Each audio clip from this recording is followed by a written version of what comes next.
Students, अब हम बात करेंगे क्लास 11 केमिस्ट्री थर्मोडायनामिक्स का internal energy as a state function. जो इंटरनल एनर्जी होती है वो स्टेट फंक्शन के रूप में कैसे वर्क करती है। तीन तरीके होते हैं, heat poison into out of the system.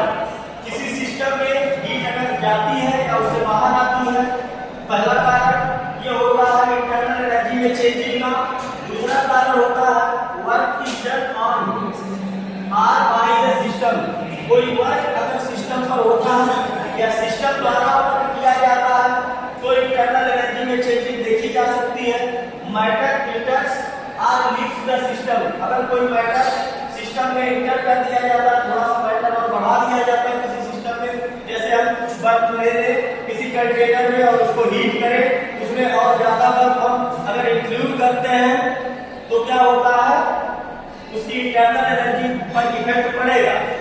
पहला फैक्टर बताएंगे work insulated system which do not go temperature out of that system.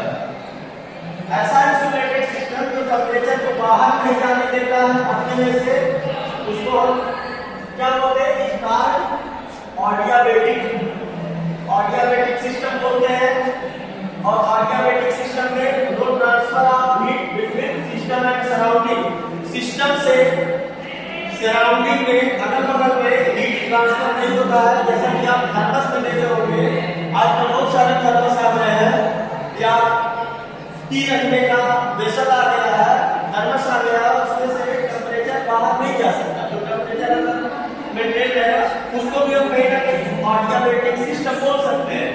ऑडियाबैटिक system में एक दीवार होती है जिसको सेपरेटर बोलते हैं, सेपरेट करती है, सराउंडिंग के टेम्परेचर को अंदर नहीं आने देती है या अंदर के टेम्परेचर को कुछ देर तक बनाए रखती है।